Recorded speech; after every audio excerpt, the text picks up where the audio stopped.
Solving these GTA puzzles reminds me of a movie called The Edge of Tomorrow. The story follows a soldier stuck in a time loop, reliving battles each time he dies. And with each loop, he learns and adapts, and he gets closer to victory against aliens. Now, this was inspired by a Japanese novel called All You Need Is Kill by Hiroshi Sakurazaka, and I strongly advise you to check either or both. They're so good. I really enjoyed them.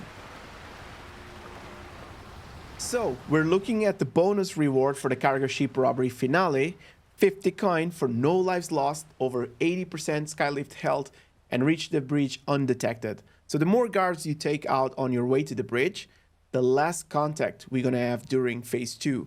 Also, this video is part 2. If you're looking for an overall look, check part 1, it's gonna be linked down below. Let's tango. Something annoying about this map is the amount of invisible walls. You can snipe the guard across at the top of the containers, but misfiring will alert the rest of the guards and will fail the mission. Even if you try to aim from the steps, you still cannot connect the shots, which in my opinion is going to put a lot of the content on rails.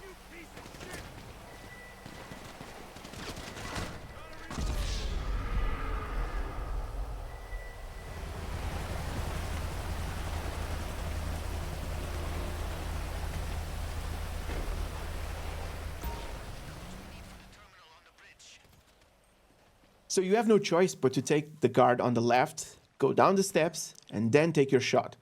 But not every spot works. There's a little bit at the end of the platform that doesn't allow you to take the shot, so it's just safer for you to move a little bit away and try to get it as clean as possible. Sometimes, even if you move away from it, you can still miss a headshot red dot. So just play it safe here.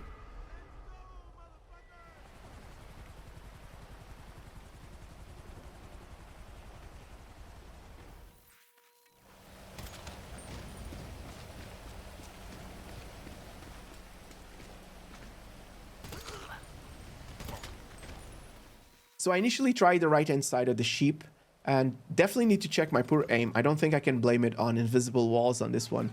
Missing shots doesn't help you at all. So I did have a second go at it, but there's an awkward angle for the top rail patrol shot. So I decided to abandon this route entirely and try the left hand side instead.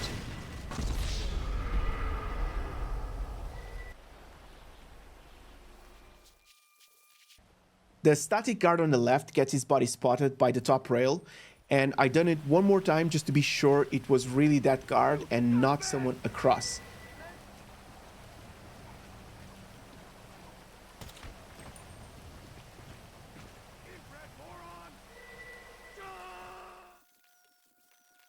I also tried a bit of a waiting game for the top rail to move across, but I failed very easy shot and I alerted the guard, so I went again.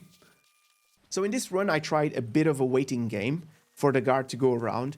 And the idea was to take the top rail, then follow the patrol. But the guy at the top rail, as he was coming, was falling down, he shoots his gun. And that alerts the rest of the guards.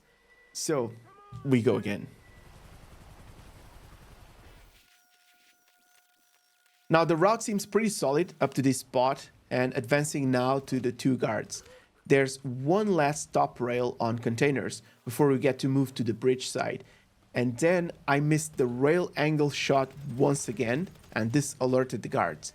So I decided to leave them be for this run, clear the left hand side first, and this means taking the top rail across from walkway first, and then move away to get the top rail so you can go up the steps. Now, if you get close enough, then you go and then take down the static guards. Now I saw the breach patrol stopping, so I decided to take the shot. And after that, I took a bit of a risky shot here. It's risky, but doable. And I walked back and cleared the steps before going up. I had to look a little bit for the guy on the top of the steps because I wasn't sure if I could just get up and then sneak in, which is actually the way to do it.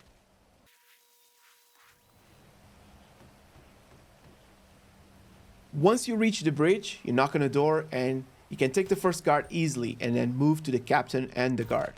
Now this is yet another weird invisible wall, because if you notice, it was possible to take out the cap through the gap, but you can't take the second guard through it, and you have to move. Now, I have to say this sort of stuff kind of annoys me a little bit, and I think it breaks a little bit of immersion, but sure, it is what it is. Now I decided to have one more go. I wanted to have one more try at this, but this time around I wanted to shoot the guard first and then the captain. But as soon as I walked into the bridge, it sounded the alarm. So maybe it's coded this way. You're not meant to be in the bridge without triggering the alarm. So as you're at the bridge, don't forget to collect the captain's hat so you can unlock it. Grab the codes, use the terminal. There's no mini games here, which is kind of sad. And once you step outside, you want to take down the heli as soon as possible. There's devastating firepower there. After that, you'll be a bit more sound to look into each of the 3 containers for the car.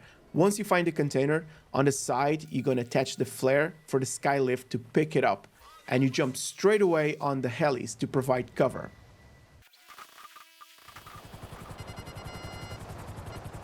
Now I got a little bit trigger happy, and I didn't notice one of the helis was getting way too close, so the explosion took down the skylift and failed the mission altogether. So we go again.